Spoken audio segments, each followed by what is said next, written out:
Delhi BJP staged a massive protest in the national capital on Monday against the alleged irregularities in the AAP government's excise policy.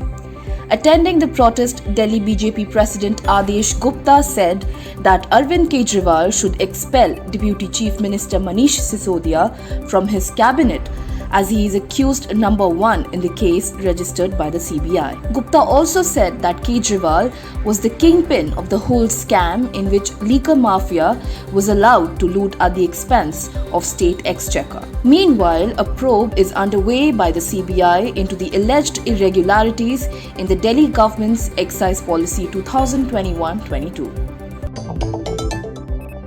External Affairs Minister S. Jaishankar has said that China has disregarded the border pacts and the ties between the two nations continue to go through a very difficult phase. Addressing an Indian community event in Sao Paulo in Brazil, he further said, "We have agreements with China going back to the 1990s which prohibit bringing mass troops in the border area. They have disregarded that. You know what happened in the Galwan Valley? That problem has not been resolved." Jaishankar also said that a relationship cannot be a one-way street and mutual respect has to be there in order to sustain it. In a jolt to the Congress ahead of assembly elections in Himachal Pradesh, senior leader Anand Sharma has resigned from the chairmanship of the party's steering committee for the state.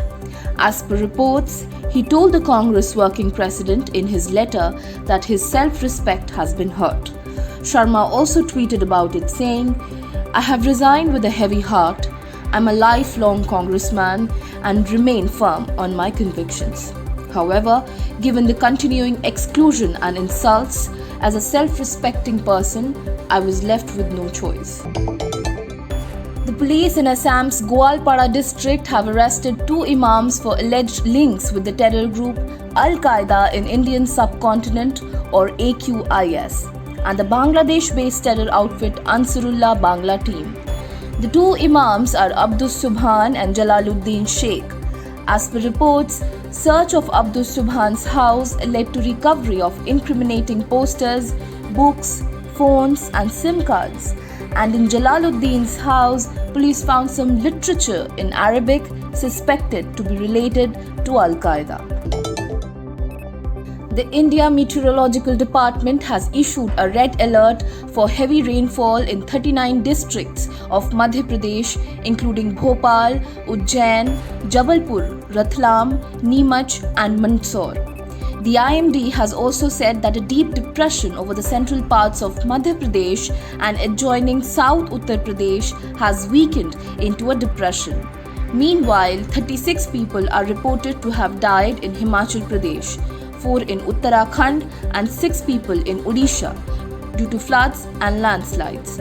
Many tourists are also stranded in certain parts of Uttarakhand due to heavy rains. A member of the Islamic State terrorist group who was plotting an attack against India has been detained by the Russian Federal Security Service as per Russia news agency Sputnik. As per the report, member of the Islamic State and a native of a country in the Central Asian region was planning to commit a terrorist act by blowing himself up in India. It further said that the person was recruited by the terrorist group in Turkey. India and the US are on the verge of finalizing a deal for 30 MQ-9B Predator armed drones at a cost of over $3 billion as per media reports. This deal is expected to enhance the overall surveillance apparatus along the line of actual control with China and in the Indian Ocean. Notably, the long-endurance hunter-killer drones can carry out a variety of roles, including maritime surveillance, anti-submarine warfare, over-the-horizon targeting, and hitting stationary ground targets. In trouble for former Pakistani Prime Minister, the police have registered an FIR against Imran Khan under the Anti-Terrorism Act for allegedly threatening an additional sessions judge and senior officers of the Islamabad police. In a speech, Khan had alleged that a close aide had been tortured in custody. The former PM had then vowed to sue police officers and a female judge. Meanwhile, the Islamabad High Court on Monday granted Imran Khan protective bail till Thursday. Issuing a clarification, the Finance Ministry has stated that the government will not impose any extra charges on UPI payments as it is a digital public service intended for better functioning of the economy and also provide ease of transactions for the public. The ministry added that incentives were provided to the payment system providers last year and this year too, and additional concessions have been announced to boost digital transitions in the country. Ramesh Babu Pragananda, the 17-year-old Indian chess master, on Monday morning defeated world champion Magnus Carlsen in the last round of the FTX Crypto Cup in Miami and International Chess Championship. With this, the teen has beaten the world chess champion thrice in a year. However, despite the win over Carlsen, the 17-year-old could only take the second place in the final standings since the Norwegian had a higher score based on previous games.